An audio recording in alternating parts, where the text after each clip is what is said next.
looked like, but we actually got some information from theirs. This one feels a little bit more serious than ones that we've seen. that Ole Miss didn't make a mockery of this procedure this week.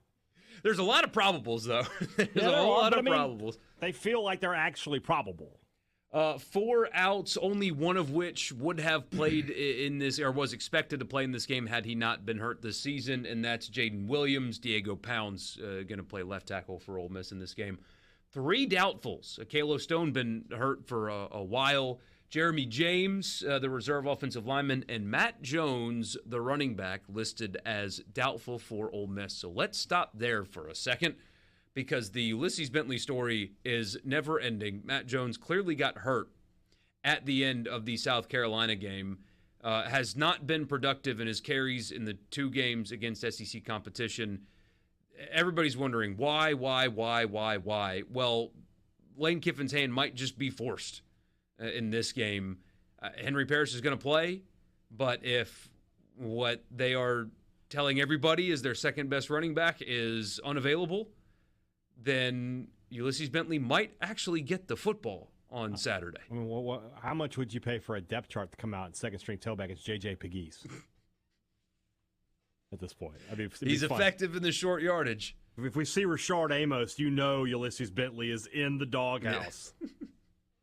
But, this saga, it's, so many people ask, what's going on, and so many rumors out there. We had somebody text, hey, I saw this rumor. Is it true about Bentley redshirting? Well, that's not possible. He's played in 5 games. Yeah, and he has no eligibility left for next year anyway. So that's a no. I mean, this idea that he has gone from surefire NFL talent, explosive home run hitter, to 4th on the depth chart in an offseason also doesn't make a whole lot of sense if you think about it just from that perspective. So people say, well, what if he just got beat out?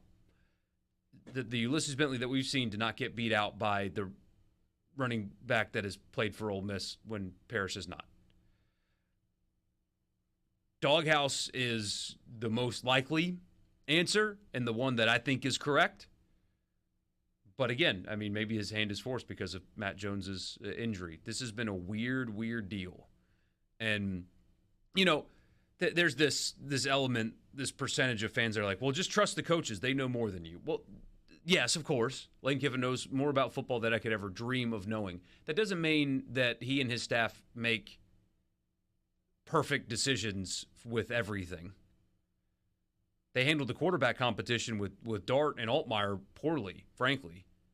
And the one with him and Sanders was much different. They learned from the previous year, but it's okay to question the decisions of even a successful football coach, because sometimes they do things that aren't always beautifully sound in logic. And it's gotten to the point where you have to wonder if that's what's going on here too. If maybe they're just, again, I think it's a doghouse situation. Yeah, 100%. I have reason to believe that that's what it is. And even a guy like me has no sources. There's no other reason. It just doesn't make nothing else makes sense. It's certainly not a talent issue. It's not an injury issue. He'd be on the list. So, what does Sherlock Holmes say? When you eliminate all the other possibilities, whatever's left, however improbable, is the answer. Yeah. That's the answer. He's in the doghouse. We don't know why. We'll probably never find out. But he's in the doghouse. And Lane Kiffin may have to make the point this week where he has to make a choice between, do I want to just run Henry Parrish into the ground, or do I want to put this guy out there? And I don't know.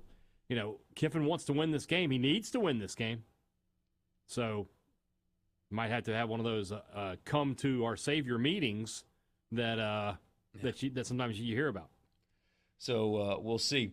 J.J. Pegues listed as questionable. He's going to play. Trey Harris listed as questionable. By all accounts, he's going to play. Lewis Moore, I don't know, but he's listed as questionable. Not sure if he's going to play or not, but he's been good for Ole Miss. And this one, Princely Umanmielen, listed as questionable for Ole Miss, which is interesting because when he initially got hurt against Kentucky, most people thought that was a multi-week, a longer-term injury. And so if they think that there's even a chance that he can play this weekend, that obviously is a good sign for even if he can't go Saturday, for his availability the next time they play 2 weeks from now because they have the bye week this weekend. Probable, Daugherty, Turnage, Parrish, Graves, McIntyre, Pettis, all listed as probable. They are all going to play. So there you go. There's actually some things to learn about this injury report, I think. There you go. We'll get another one.